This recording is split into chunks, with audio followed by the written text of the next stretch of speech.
शहर में बढ़ती हुई वारदातें और क्राइम होता चला जा रहा है। अस्सलाम वालेकुम, जहां भी मैं हूं फैसल अली खान। कैसे हैं आप सब? ठीक ठाक हैं। आज का हमारा जो प्रोग्राम है वो बहुत ही इंपॉर्टेंट है, क्योंकि आजकल स्नैचिंग कराची में खासतौर पर बहुत ज़्यादा बढ़ती जा रही है। मोबाइल छिन जाता है, मोटरसाइकिल छिन जाती है। ये कौन लोग होते हैं, ये गोश्त आते कहाँ से और ये चीज़ें जाती कहाँ हैं? कोई सद्देबाब नहीं है, कोई पूछने वाला नहीं है, लेकिन हम छोड़ेंगे नहीं। हम बताएंगे, हम पूछेंगे आवाम से भी और पुलिस ऑफिशियल से भी। आज का जहांबीन बहुत खास है। अपने मोबाइल अपने पास रखिए, ठीक है ना? हम आपके मोबाइल में सब बताएंगे। आइए। आपका मोबाइल छिना है कभी? जी। कब छिना? पिछले 2 महीने पहले छिना था। 2 महीने पहले। कितने का मोबाइल होगा? 20,000 रुपये का मोबाइल। 20,000 रुपये का आपने जमा करके लिया होगा यकीनन। ठीक है, तो कितना अफसोस हुआ जब वो आपके हाथ से मोबाइल लेके जा रहा था? हुआ क्या था? हुआ ये था, मैं कॉल सेंटर का कॉल बात कर रहा था। मैं बात करते रास्ते में जा रहा था सामान के लिए। सही है। तो मेरे पास क्या टाइम था? रात के 8:30 बजे टाइम था। ओके। इस टाइम की टाइमिंग थी। मैं कॉल पे बात कर रहा था। उसने पैदल जा रहे थे आप? पैदल जा रहा था। ठीक है। घर से निकला था, बाहर ही में ऐसे सामान के लिए। बस उसने सही है। बाइक पे 2 लड़के आए, उन्होंने पिस्टल रख दिया। फिर उसके बाद क्या करता था? अच्छा, मतलब आपने कोई बात नहीं की यार क्यों लगे यार भाई? नहीं, वो क्या बंदा पूछेगा जब अगले के हाथ में सामान होगा। भाई जान प्यारी है, मोबाइल प्यार थोड़ी होगा। देखा, ये इंपॉर्टेंट बात है, जान बहुत प्यारी है। भाई मेरा खुद मोबाइल छीना था 2-3 साल पहले। ओके। सही कराची में। कितने का मोबाइल था? तकरीबन 15-20 हज़ार का था। ठीक है। कहाँ से छिना था? यही लालू के 10 नंबर से। क्या आप बाइक पे थे ऐसे ही? नहीं, मेरा असल में शॉप है, उधर बॉस के पास काम करता हूँ ना। तो वहाँ से निकले आप? नहीं, शॉप के अंदर आ गए थे 2 बंदे। आप घर भी गया, लेके। बॉस का भी गया? बॉस का भी गया। वही, तो उसके बाद क्या किया? बस फिर क्या करते हो, गन के सामने कौन क्या बोल सकता है। क्या हुआ था? बस वो बाइक गाड़ी पे आ रहे थे हम। हाँ। तो आगे गन पॉइंट के ऊपर 2 बंदे आ गए बाइक पे। तो कितने लोग थे आप लोग? मैं हम तो बस में था, मेरे साथ बस के अंदर हुआ है पूरी कंप्लीट। वो बस के अंदर पूरी बस को ही लूटा? पूरी बस को लूट लिया भाई। वाह जी वाह, जबरदस्त। कंप्लीट। सो उसके बाद कंडक्टर से भी सारे पैसे वैसे ले गए। हाँ। All to all complete. ये किस जगह का एरिया है? ये इधर पटेल पाड़ा पे हुआ। पटेल पाड़ा पे हुआ। यकीन करें, इस टाइम तो कराची शहर में वो हाल है कि हम कहीं से गुजर रहे होते हैं ना, और बाइक के ऊपर कोई बंदा आके रुक जाए, बोलो एड्रेस ही पूछे ना, भाई कुछ ले लेना है, क्या करने आए, ये हाल है। हुकूमत की तरफ से बिल्कुल फेल है जी, नाकाम है, सारे इदारे मुकम्मल। और ये बड़ी इंपॉर्टेंट बात है, जिस तरह हम लोग खड़े हुए बात कर रहे हैं ना, यू नेवर नो, आपको वो रश में भी आ जाते हैं और पूरा टोला आगे जो है सबको दिखू के ये जा वो जा। मोबाइल मेरे जा चुके हैं, 2 मेरे बच्चे के जा चुके हैं। सही है। और वो तो था वाला सेट क्या करते हैं, वो जो एंड्रॉइड इस तरह का आईफोन गया। एक बड़ी इंपॉर्टेंट बात जो कि मैं आप की गोश गुजार कर रहा हूँ कि अवाम जो है ना, उसने अपना जो है एहतसाब का अमल जो है वो खुद शुरू कर दिया। क्यों? कि वो जब चोरों डकैतों को जो है, जब उनको सुनवाई नहीं होती, उनको उनके मोबाइल छिन जाते हैं, चोरियां हो जाती हैं, लोग परेशान हाल हैं, तो वो फिर जब इनको जब पकड़ते हैं तो फिर उनको मारना पीटना शुरू कर देते हैं। और वो बिल्कुल ऐसा कर देते हैं जो आप सब देख रहे होते हैं, सोशल मीडिया पे भी तमाम देख रहे होते हैं। तो ये एक गलत अमल है, ठीक है ना? मगर लोग क्या करें, जब तक हमारे इदारे मुतहरिक नहीं होंगे, इदारे अपनी कार्रवाई नहीं करेंगे, कम्युनिटी बेसिस पे भी जब कार्रवाई नहीं होगी, तो आवाम क्या करेगी? बेशुमार ऐसे इलाके हैं जहाँ पे लोग खुद से आते हैं, पकड़ते हैं, उसके बाद वो जब पुलिस में जाते हैं, पुलिस में जाने के बाद फिर वो वापस छूट दिए जाते हैं। तो कमजोरी कहाँ आ रही है? कमजोरी आ रही है सिस्टम में। भाई स्ट्रीट क्राइम तो आपको पता है कि आजकल रोज ब रोज बढ़ता ही जा रहा है, स्नैचिंग वगैरह। पर लास्ट 2 संडे पहले, 2 सैटरडे मोबाइल जल्दी को बाइक पंचर हुई है, तो पंचर बनवा रहे थे भाई। अच्छा। तो बस कितने बजे का टाइम था? रात का 1 बज रहा था। अच्छा। रात मैं ये भी नहीं कह सकता कि भाई क्यों बनवा रहे थे, जाहिर सी बात है पंचर हुई थी, बनवा रहे थे। अब सुबह अर्ली मॉर्निंग मुझे जाना था बच्चों के स्कूल कोर्स वगैरह के लिए, कोई अर्जेंट जाना भी जरूरी था, वरना वो पंचर में जो है सुबह बनवा था। ठीक है। अब वो रात में मजबूरन बनवाया। हाँ, वो बनवाया। तो मोबाइल कितने का था? 25-26 हज़ार रुपये। 25-26 हज़ार रुपये का भाई का मोबाइल था। और फिर मेरे साथ एक और भाई भी पंचर बनवा रहे थे, उनका भी। तो मेरी भी घड़ी उतरवाई उन्होंने, मोबाइल लिया, बराबर लड़के का वॉलेट लिया, मोबाइल लिया, वापस चले गए। अच्छा, एक बात बड़ी इंपॉर्टेंट है, वो ये है कि लोगों को जब मोबाइल छिन जाते हैं, उसके बाद बेशतर बल्कि ज़्यादातर लोग ऐसे होते हैं जो अपनी रिपोर्ट जो है ना दर्ज नहीं करवाते हैं, दरख्वास्त नहीं देते हैं कि जी हमारे मोबाइल चोरी हो गया, हमारे मोबाइल छिन गया या हमारी मोटरसाइकिल चोरी हो गई, क्योंकि उनको ये पता है कि जब आप जाएंगे तो आपसे मुख्तलिफ सवालात किए जाएंगे। तो लोग इस पेचीदगियों से, इस परेशानी से, उलझनों से बचने के लिए जो है ना बोलते हैं यार बस अल्लाह पे तवक्कुल करें जी, छिन गया, आना होगा आ जाएगा, नहीं आना होगा नहीं आएगा। तो ये एक अगर सोचा जाए तो एक तरह से गलत है।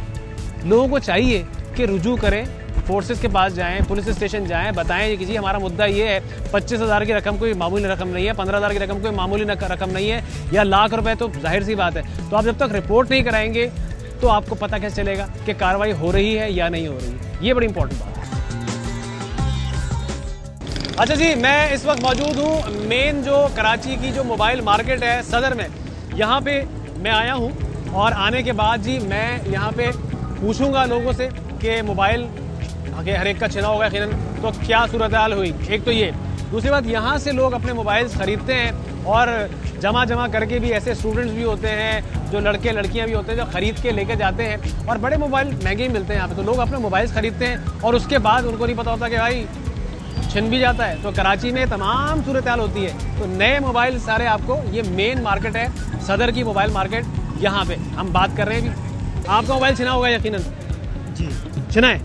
कब छिना, कितनी बार छिना? नहीं, एक दफ़ा तो जेब से ही निकाल लिए तो बस में पता ही नहीं चला। अच्छा। एक दफ़ा तो हेयर ड्रेसर के पास गया था। हाँ। तो बाल जल रहे थे तो मैंने कहा चलो ब्लेड लगवा लेते हैं। हाँ। तो जैसे ही वो आधा सर गंजा कर लिया उसने, हाँ। पीछे से आया मेरे गंजे पे ही रख दी। तो जेब में 6,000 रुपये भी पड़े हुए थे, वो तो बच गया लेकिन मोबाइल ले गया। तो आप समेत और लोगों का भी छिना होगा ना? तकरीबन 4-5 लोग और भी थे, सभी लुट गए? लुट गए। फिर हंसी तो बड़ी मजे वाली आई थी। वो जब एंड में जा रहे थे ना तो वो कह रहा था कि गंजे को छोड़ दिया। मैं भूल गया था, हालांकि पिस्तौल भी मेरे पर पड़ी हुई थी। अच्छा। तो जाते हुए वो कह रहा था कि चलो ये गंजा तो रह गया, वापस आए। और इनके साथ वो हुआ, वो कहते हैं ना सर मुंडाते ही ओले पड़े, है ना, ओले पड़ते हैं। इनके साथ तो ये हुआ है भाई के साथ। कैसे हैं? अल्लाह का शुक्र है, दुआ है। मोबाइल छिना कभी? हाँ, अभी मेरा 4 दिन पहले मोबाइल छिना। 4 दिन पहले छिना? हाँ। किधर से छिना? औरंगी टाउन 5 नंबर से मैं सुबह काम पर आ रहा था। हाँ। तो मेरा मोबाइल छीना। कितने बजे का वाक़या होगा ये? तकरीबन ये कोई 9:30 पौने 10 का टाइम। अच्छा, उसके बाद आपने क्या किया? उसके बाद कुछ भी नहीं किया। वो हाथ बंधे में हमारी पुलिस पता नहीं क्या कर रही है, समझ में नहीं आ रहा। अच्छा। तो आपने रिपोर्ट कुछ नहीं कराई? क्या, किसको कराएंगे रिपोर्ट? ये बात भी है। मगर आपका मोबाइल कितने तक का होगा? मेरा मोबाइल तकरीबन 22,000 रुपये का मोबाइल। 22,000 का मोबाइल था? हाँ।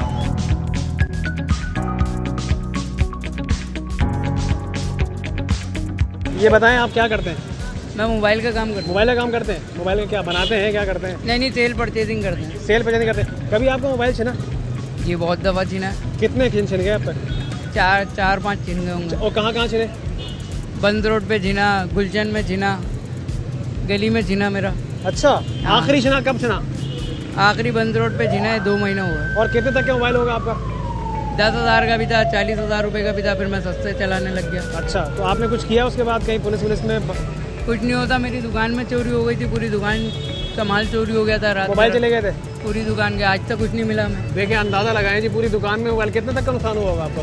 उस टाइम था 90 लाख रुपए का माल था पूरी दुकान में। 90 लाख रुपए का। और ये सुबह जब आप, ये दुकान है आपकी? हाँ। और जब आप आए हैं तो खाली मिली। सफा चट। हाँ। आपके पास जो लोग मोबाइल बेचने के लिए आते हैं, कि आप लोग उससे पहले क्या क्या चीज़ें मांगते हैं? सबसे पहले वेरिफिकेशन करते हैं पीटीए की, ठीक है। पीटीए के बाद सीपीएलसी की, सीपीएलसी अपने सदर से करवाने के बाद उसके बाद हम उनसे परचेज करते हैं। अच्छा। फिर आईडी कार्ड की कॉपी, अगर डिब्बा भी है तब भी आईडी कार्ड की कॉपी। तो ये देखिए, बड़ी इंपॉर्टेंट बात बताइए उन्होंने कि जब दुकान पे जब बेचने के लिए आते हैं यूज़ मोबाइल, तो उसके तमाम जो दस्तावेजात हैं, मतलब जो इसकी जो रिक्वायरमेंट्स हैं, वो आप पूरी करें तभी आप खरीदते हैं, ताकि हमारी स्किन सेफ हो सके। हाँ, आप भी सेफ रहें। सेफ। चलें, जब आपके पास मोबाइल बेचने के लिए आते हैं तो क्या आप चीज़ें उनसे मांगते हैं? ओनली NIC, जो कि हमारे को एक रूल्स बताए गए हैं, उसके ऊपर फॉलो किया जाता है, उस फॉलो अप करता हुआ लिया जाता है। CPLC वेरीफाई, अगर किट होती है तो वेरीफाई करके लिया जाता है। और बॉक्स है तो उसमें? बॉक्स है तो उसके लिए एक एहतियातन तौर पर NIC ली जाती है। ठीक है। वो IMEI नंबर जो होता है, IMEI उसको अच्छा। फिलअप किया जाता है। अच्छा। बॉक्स किस तरह का होता है, मतलब उस पर लिखा हुआ? ये बॉक्स है। अच्छा, देखिए, ये मैं दिखाऊँ आपको, बॉक्स है, ये मोबाइल का बॉक्स है। तो इसमें तमाम ये पूरी कैटेगरी है, colour wise, IMEI wise, serial wise, पूरा डाउनफॉल इसके ऊपर दे दिया जाता है। ठीक है। इजी स्टेप हो जाता है। किसी का फ़ोन छिन भी आता है तो इन नंबरों से अपने फ़ोन को बंद करवा सकता है, ट्रेस पे लगवा सकता है। आजकल तो हमारे इदारे बहुत अच्छे चल रहे हैं, RFC, जो कि फ़ोन को रिकवर कराने में बहुत मदद देता है। सही है। तो ये बड़ी इंपॉर्टेंट चीज़ है। ये डब्बा जो है ना मोबाइल का, ये आप संभाल के रखें। ये बाइक के जैसे पेपर लाजमी होते हैं ना, वैसे ये मोबाइल के पेपर हैं। ये बॉक्स जो है, हाँ, ये आप इसको अपना निकाहनामा समझ लें। क्या नाम है? ठीक है ना, समझ गए ना? अच्छा जी, प्रोग्राम में जो है पुलिस का मौक़िफ़ जानना बहुत ज़रूरी है, क्योंकि जो कराची शहर में जो वारदातें हो रही हैं, आए दिन स्ट्रीट क्राइम्स हो रहे हैं, मोबाइल्स छिन रहे हैं। तो इस वक्त मैं आया हूँ जी SSP ईस्ट इन्वेस्टिगेशन जनाब अल्ताफ़ हुसैन साहब के पास। उनसे पूछते हैं कि जी पुलिस क्या किरदार अदा कर रही है, कुछ कर रही है या कुछ नहीं कर रही है। सर ये बताइएगा कि क्राइम रेशो जो है इस वक्त शहर कराची में इतना बढ़ गया है और मोबाइल स्नैचर्स जो हैं वो आए दिन वारदातें हो रही हैं। किसी भी एरिया में आप चले जाएं कराची के, किसी भी छोटा एरिया हो, बड़ा एरिया हो, दुकानें हो, घर हो, अपार्टमेंट्स हो, मतलब मोबाइल स्नैचर आते हैं, 3 से 4 आते हैं, 2 से 3 आते हैं और वो छीन के मोबाइल ले जाते हैं और लोगों का जो है माली नुकसान भी होता है, जानी नुकसान भी। अगर ना दें तो जान से जाते हैं। पुलिस क्या किरदार अदा कर रही है? देखिए, कोई भी महकमा, चाहे पुलिस हो या कोई भी महकमा हो, वो ये नहीं चाहता कि उसकी बदनामी हो या उसको ये समझा जाए कि वो अपना काम पूरा नहीं कर पा रहा। तो उसमें हमने ख़ास तौर पे हमारे अफसरान, उन्होंने इसमें बड़ा अच्छा स्टैंड भी लिया हुआ है। जिस तरीके से कुछ अरसे कबल आपने देखा होगा एडिशनल IG साहब ने एक शाइन फोर्स भी मुतारिफ़ कराई। तो और वो इसीलिए मुतारिफ़ कराई कि मोटरसाइकिल पे दो जो हमारे पुलिस ऑफिशियल हों असलहे के साथ, जहाँ बड़ी गाड़ी नहीं जा पाती, रश वाली जगह पे या छोटी तंग जगह पे, वहाँ वो मोटरसाइकिल जा सके। और उसका बड़ा अच्छा इम्पैक्ट भी आया। उन्होंने काफ़ी मुकाबले भी किए हैं और गिरफ़्तार भी किए हैं। दूसरी बात ये कि जी जो मोबाइल स्नैचिंग, ये एक ऐसा क्राइम है जिसमें फ़ौरी तौर पे एक जो एक्यूज़ होता है उसको फ़ौरी तौर पे उसकी रिकवरी हो जाती है, उसको पैसे मिल जाते हैं। एक अगर वो 1 लाख रुपए का मोबाइल छीन रहा है तो वो जाके आराम से 10 से 20 हज़ार रुपये का बेच देता है। उस सिलसिले में भी हमने काफ़ी इक़दाम किए। उसमें जो हमारे मोबाइल एसोसिएशन है, जहाँ बड़ी बड़ी मोबाइल मार्केट्स हैं, उनसे भी हमने राब्ते किए और उनको पाबंद किया कि जी जब भी आप कोई मोबाइल ख़रीदेंगे तो या तो उसका डब्बा, या अगर उसका डब्बा नहीं है उनके पास तो उसका शनाख्ती कार्ड और उसकी तमाम जो उसकी चीज़ें हैं कि जी कहाँ की शहरियत रखता है, कौन है और क्या है, वो ले आएँ। ख़ास तौर पे जो हमारी पुलिस की हमारी जो स्ट्रेंथ है वो अभी मीट नहीं कर पा रही उसकी आबादी के लिहाज से। उसमें भी हमारी सिंध गवर्नमेंट और हमारे जो अफसरान हैं उसमें मज़ीद से मज़ीद उसमें रिक्रूटमेंट कर रहे हैं, भर्तियां कर रहे हैं, ताकि हम उसको उस मेयार पे ला सकें कि जो दूसरे शहरों में है। सर ये बताइएगा कि इसमें ये देखा गया है, लोगों की भी ये राय है और हमने लोगों से बात भी की, लोग कहते हैं कि जी इसमें जो है कुछ ऐसी काली भेड़ें हैं जिनको ताल्लुक पुलिस से, जो पुलिस में हैं और वो इसमें इन्वॉल्व हैं क्राइम के अंदर, और जब निशानदेही होती है कि पता चलता है कि हाँ जी ये बंदा इन्वॉल्व था, ये बंदा इन्वॉल्व था, और वो बच भी जाते हैं। तो क्या उन लोगों के भी ट्रायल होते हैं, वो पकड़े जाते हैं या नहीं पकड़े जाते? अगर हमें कहीं भी ये शिकायत मिलती है, आप किसी भी पुलिस के डिपार्टमेंट में चले जाएं, कहीं भी चले जाएं, अगर किसी पुलिस के एहलकार की या किसी की शिकायत होती है तो सबसे पहले वो प्रायोरिटी पे ली जाती है और उसके खिलाफ एक्शन लिया जाता है। हाँ, अगर हमें कोई ऐसा मिलता है कि कोई किसी जुर्म में मुलव्विस है, इवन ये कि अभी IG साहब ने बड़ा एक बोल्ड स्टेप लिया था कि जितने भी जिनके खिलाफ केस चल रहे हैं, हालांकि उनके फैसले नहीं हुए थे अभी, लेकिन जिनके खिलाफ केस चल रहे हैं उनको भी पोस्टिंग से हटा दिया था और बाज़ मेजॉरिटी उसमें डिसमिस भी हो गए थे। क्या हुआ था तुम्हारे साथ? मैं वीटा चुरंगी में रात के 10 बजे के टाइम हुआ था। अच्छा। परसों स्टिचिंग हुई है। अच्छा। मोबाइल वगैरह सब जो है, मोबाइल वहाँ क्या कर रहे थे? बस का इंतजार कर रहे थे? खराब हो गई थी। अच्छा, मोटरसाइकिल खराब हो गई थी? नहीं, 4 व्हील। अच्छा, 4 व्हील खराब हो गई थी आपकी इस चक्कर में। 10 बजे रात में? रात में 10 बजे। और वो आए हैं और उन्होंने आने के बाद कहा कि ये तो हमारा है, ये तुम्हारा नहीं है, ये हमारा है। फिर आपने क्या कहा? फैमिली के साथ थे, फैमिली के सब पर्स वगैरह सबने कहा भाई इनका है, इनका है। फैमिली को, पूरी फैमिली को लूटा है? पूरी फैमिली को लूटा। मतलब जेवरात वगैरह भी गए या सिर्फ मोबाइल्स गए? नहीं, सिर्फ पर्स वगैरह हुआ है। तो ये है सूरत हाल। आपको और मजीद लोगों से बात करवाते हैं जो मोबाइल जिनके छिनते हैं। मज़ाहमत नहीं करनी चाहिए। मैं ये बात आपसे यही कहूँगा, मोबाइल चले जितना भी महंगा है, ठीक है ना, लेकिन जान से बढ़ के नहीं है। यार ये बताओ, यहाँ पे मोबाइल छिनते हैं नांदी में? छिनते? अबे भाई बेड़ा का इधर तो मस्जिद की साइड पे आओ, इस साइड